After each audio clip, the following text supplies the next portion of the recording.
Nagpaalam na nga ang veterana at pinaka-nirerespetong showbiz columnist at talent manager na si Lolit Solis sa edad na 78. Bago ang kanyang pagpanaw, nagawa pa niyang idetalye ang mga huling sandali sa kanyang buhay.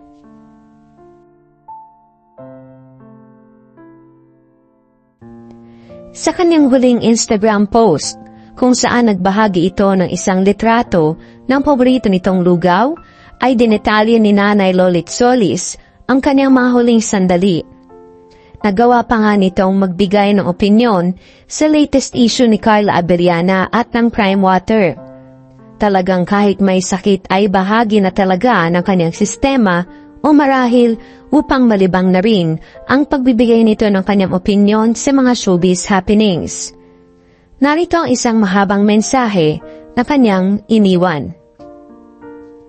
Salve, sobra akong grateful talaga sa pagdalaw niyo sa akin sa ospital. Talagang hindi ko akalain at my age, doon pa ako mako-confine at magkakasakit.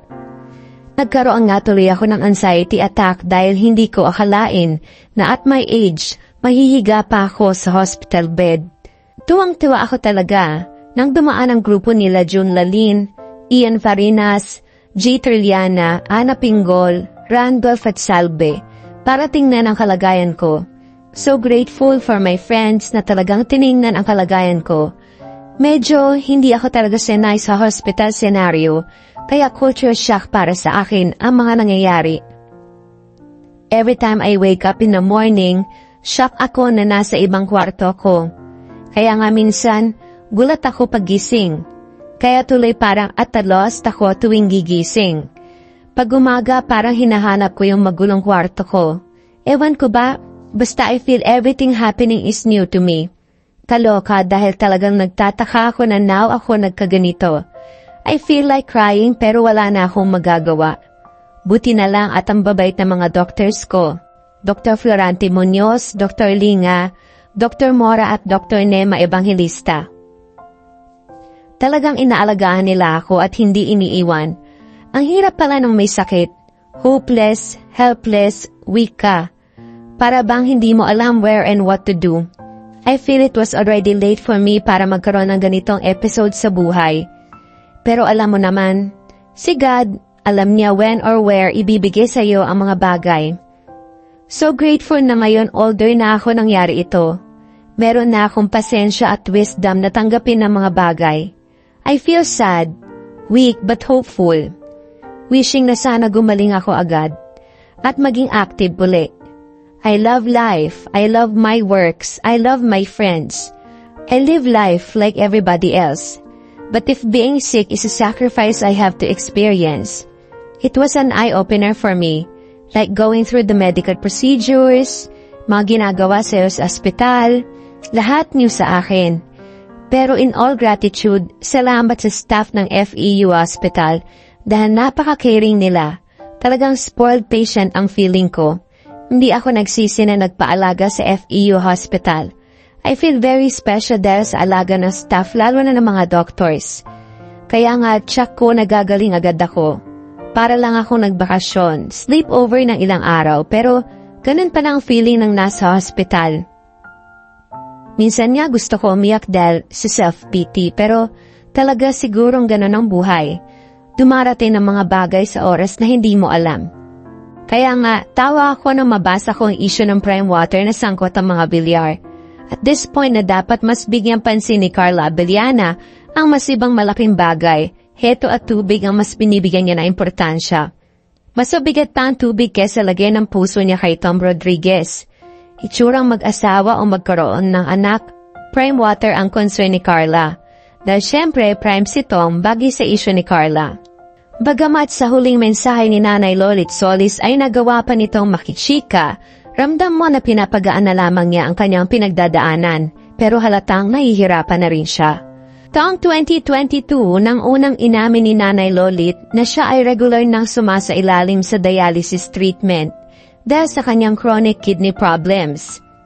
Sa mga post niya sa social media, prang kanyang ibinahagi ang kanyang mga pinagdadaanan, ngunit hindi kailanman nawala ng sigla at pagpapatawa ang kanyang mga salita. Umabot sa 2 beses sa isang linggo ang kanyang dialysis sessions at minsan pang-araw ay kailangan madagdagan ito. Pero sa kabila nito, nanatili siyang aktibo sa social media at patuloy na nagbibigay komento sa mga showbiz issue. Tila ba, hindi siya nagpapatalo sa kanyang sakit. Taong 2023, muntik nang ikinabahala ng kanyang mga kaibigan at taga-suporta ang isang insidente kung saan nanigas ang kanyang kanang bahagi ng katawan at naging malabo ang kanyang pananalita. Matapos ang isang dialysis session, inakala niya na isa itong mild stroke pero agad naman siyang gumaling matapos ang ilang minuto. Kilala rin si Nanay Lolit sa kanyang pagiging grateful kahit sa gitna ng pagsubok. Ipinahayag niya ang pasasalamat sa mga kaibigan, artista at kapwa niya na nasa industriya na nag-abot ng tulong at suporta sa kanyang gamutan. Ilan sa mga nabanggit niyang tumulong ay si Kris Aquino.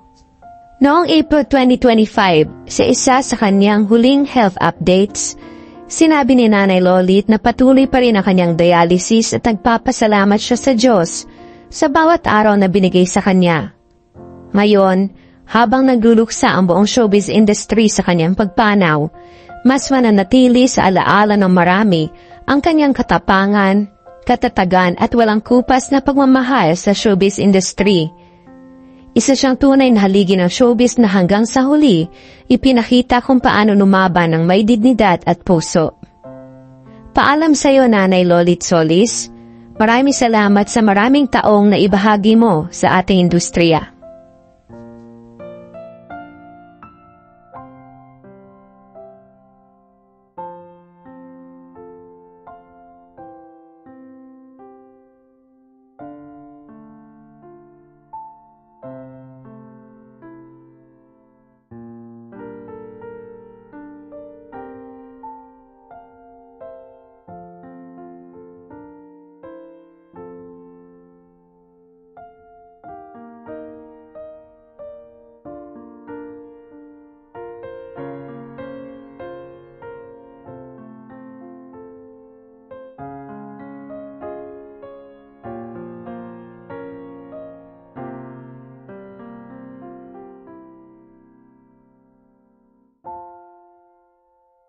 Thank you for watching.